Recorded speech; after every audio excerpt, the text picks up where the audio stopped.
Standing in front of my bookshelf today. Bit of a change of scenery. Mix it up. Why not? And before we carry on, I need to ask you this. Please like and subscribe. I used to hate it when people ask that, and now I'm asking it. I'm a small guy, I'm a small channel trying to grow an audience. I am not going to engage in political outrage clickbait, give you a controversial political opinion so that you can disagree with me so that I can do engagement farming. I hope I'm never reduced to that. But you can really help me by just liking and subscribing. It's not going to cost you a cent. I'm not going to spam you. It will just really help. So today's topic is somebody asked me a question on Facebook saying she wants to write a novel, but she's not sure whether to write it in first person or third person and which one is best. And that's a much more nuanced question than meets the eye. So let's see if I can do a quick once over. First person, first of all, is actually easier to write in.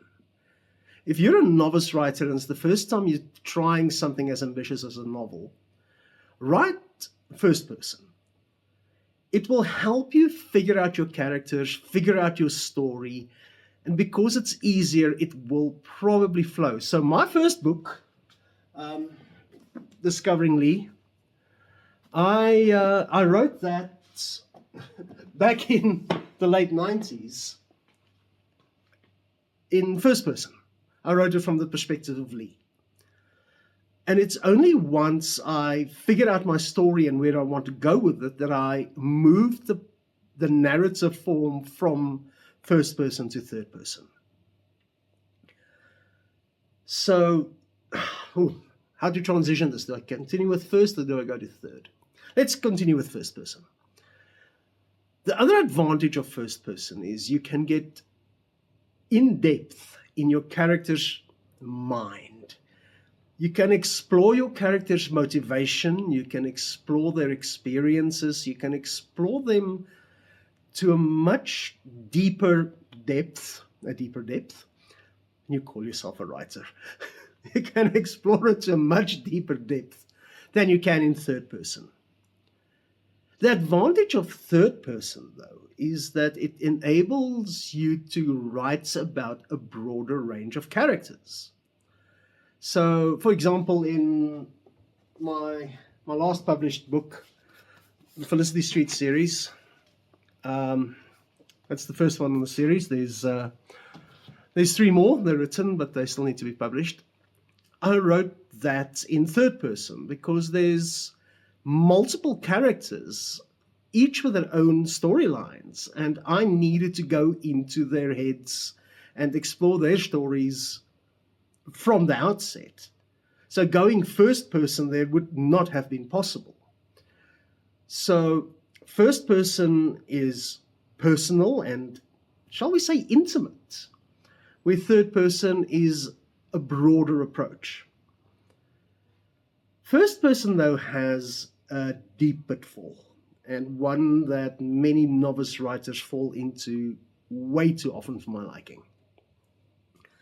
First person can be indulgent. First person is all about me, me, me, me, me. This is my life, my story, this is how I felt.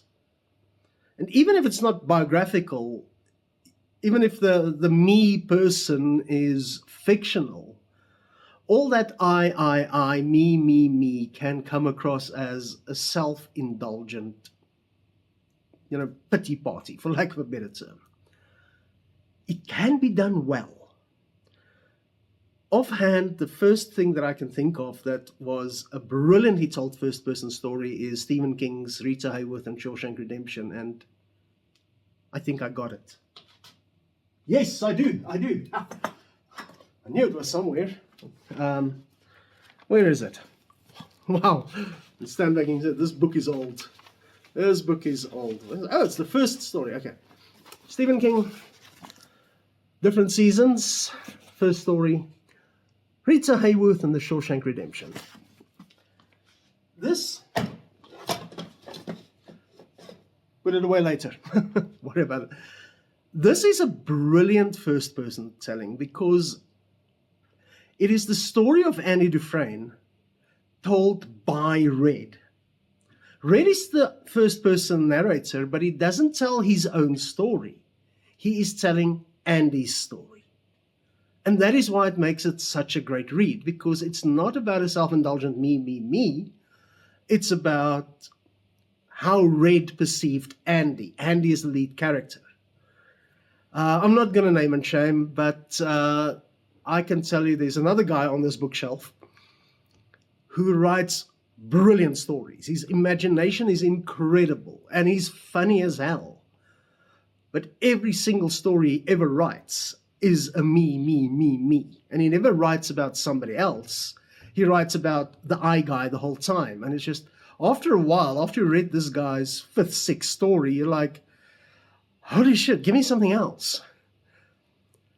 The other thing about first person where there's a pitfall is that you don't really get to see the character from another person's point of view. So that indulgent thing turns into a one-dimensional thing.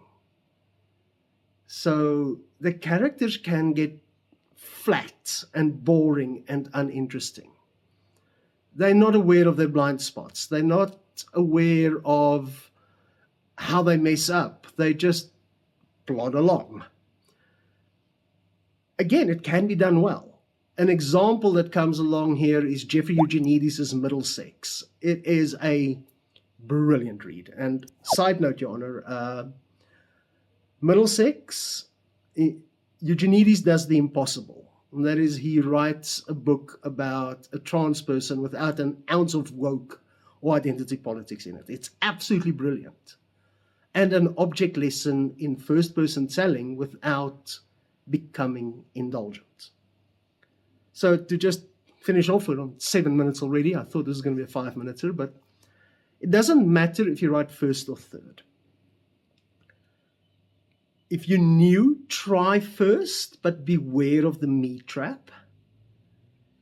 If you've got more than one character you need to explore, try third. And then, I say this often, story, damn it, story. How you tell your story is vital. And as long as you do it well, it doesn't matter if you do first or third person. But let me state something very categorically. For the love of all things sweet and chocolatey, never write in second person. You think first person is indulgent? Try second. Anyway, that's all I got for today. Go away now.